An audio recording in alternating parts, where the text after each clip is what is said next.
तो रिप्रोड्यूसिबल का मतलब देख सकते हैं। अच्छा, आप जिस चीज़ का मुआयना करके डाटा कलेक्ट करना है किसी एक इंस्ट्रूमेंट को इस्तेमाल करते हुए, अगर उसका मुआयना दो या तीन मुख्तलिफ लोग यानी जिनको रिस्पॉन्सिबिलिटी दी गई है कि वो डाटा कलेक्ट करें, वो मुख्तलिफ हों, और जिस चीज़ का मुआयना किया जा रहा है वो वही हो, एक हो, और जिस चीज़ के ज़रिए उसका मुआयना होना है वो इंस्ट्रूमेंट भी एक हो, ठीक है, लेकिन लोग मुख्तलिफ हों, तो भी उसका रिजल्ट जो है वो सेम आना चाहिए। इसको अगर मैं आपको पिक्टोरियल रिप्रेजेंटेशन में दिखाऊं तो कुछ ऐसा होगा कि आप ये देख रहे हैं कि यहाँ पर जो लोग मुआयना कर रहे हैं, ठीक है, इनको अप्रेजर कह दें या एसेसर कह दें, ठीक है, जो मुआयना कर रहे हैं वो मुख्तलिफ हैं, यहाँ पर ये मुख्तलिफ है, ये मुख्तलिफ है, ये मुख्तलिफ है, लेकिन ये जो आला या जो इंस्ट्रूमेंट इस्तेमाल कर रहे हैं इसको देखने के लिए वो एक ही है, ठीक हो गया, और जिस चीज़ का ये मुआयना कर रहे हैं वो भी एक ही है, ठीक है। तो अगर तो ये तीनों बार मुख्तलिफ अप्रेजर्स या अशखास के थ्रू रिजल्ट वो एक ही प्रोड्यूस कर रहे हैं, तो इस केस में हम इसको कहेंगे ये रिप्रोड्यूसिबल है, ठीक है, तो एमएसए इसको पास करेगा। लेकिन अगर सिनेरियो ऐसा हो कि आपके पास तीन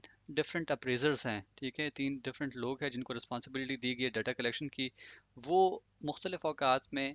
एक ही आला इस्तेमाल करते हुए एक ही चीज़ का मुआयना करते हैं, ठीक है, यानी आला और ये जिस चीज़ का मुआयना हो रहा है वो सेम है, ठीक है, लेकिन उसको मुख्तलिफ लोग देख रहे हैं और वो मुख्तलिफ रिजल्ट्स प्रोड्यूस कर रहे हैं, ठीक है, तो इस केस में हम कहेंगे कि ये नॉट रिप्रोड्यूसिबल है। अच्छा, इसकी एक और एग्जांपल ऐसी होगी कि आप अपने घर पे रहते हुए